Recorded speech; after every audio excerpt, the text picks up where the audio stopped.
Sir ನಮಸ್ಕಾರ. ಸ್ವಾಗತ ನಿಮ್ಗೆ. ಧನ್ಯವಾದಗಳು ಸರ್. ಸರ್ ಒಂದೇ ಒಂದು ಪ್ರಶ್ನೆ ನಿಮಗೆ. ಇಲ್ಲಿವರೆಗೂ ನಮ್ಮ RCB ಟೀಮು 3 ಸತಿ ಚೇಸ್ ಮಾಡಿ ಸೋತಿದ್ದಾರೆ ಫೈನಲ್ಸ್ ಅಲ್ಲಿ. ಓಕೆ ಆಯ್ತಾ?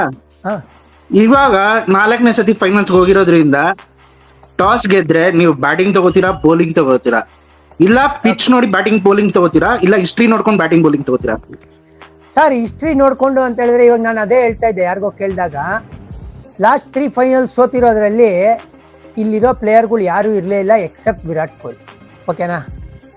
6 ರನ್ನು 8 ರನ್ನು, ಆಮೇಲೆ CSK ವಿರುದ್ಧ ಒಂದು ಬಿಗ್ ಮಾರ್ಜಿನಲ್ಲಿ ಸೋತ್ವಿ. ಓಕೆ, ಆ ಚೇಸಲ್ಲಿ ಫೇಲ್ ಆದ್ವಿ ಅಂತ ಹೇಳೋದು ಬಿಟ್ರೆ, ಈಗ ಬಂದಿರೋ ಬೇರೆ ಎಲ್ಲ ಪ್ಲೇಯರ್ಗಳು, ಇನ್ಫ್ಯಾಕ್ಟ್ ಫಿಲ್ ಸಾಲ್ಟ್ ಹೇಳ್ತಾರೆ ನಾನು KKR ಆಡ್ತಾ ಚಾಂಪಿಯನ್ ಆದೆ ಗುರು, ಸುಯೇಶ್ ಶರ್ಮಾ ಹೇಳ್ತಾರೆ ನಾನು ವಿನ್ನರ್ ಆದೆ ಗುರು ಅಂತ, ಹೇಜಲ್ ವುಡ್ ಹೇಳ್ತಾರೆ ನಾನು ಆಡಿರೋ ಫೈನಲ್ಗಳೆಲ್ಲ ಗೆದ್ದಿದ್ದೀನಮ್ಮ ನನ್ನ ಜೀವಮಾನದಲ್ಲಿ, 6 ಫೈನಲ್ ಆಡಿದ್ದೀನಿ ನಾನು.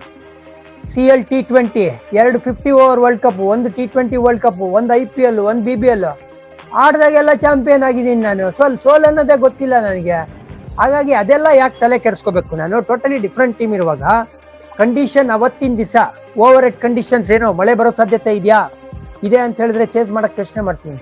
ಪಿಚ್ ಏನಾದ್ರು ಒಂಚೂರು ಡ್ಯಾಂಪ್ ಇದೆಯಾ ಫೀಲ್ಡಿಂಗ್ ಮಾಡಕ್ಕೆ ಯೋಚನೆ ಮಾಡ್ತೀನಿ. ಹಾಗಾಗಿ ಅವತ್ತಿನ ದಿವಸ ಕಂಡೀಷನ್ ಏನಿದೆ ಅದನ್ನ ಬ್ಯಾಕ್ ಮಾಡ್ತೀನಿ ವಿನಃ ಯಾವುದೋ ಓಬಿರಾಯನ್ ಕಾಲದ ನಡೆದ ಘಟನೆಗಳು ನನ್ನ ತಲೆಯಲ್ಲಿ ಇಟ್ಕೊಂಡು ನಾನು ಡಿಸಿಷನ್ನ ಮಾಡಲ್ಲ.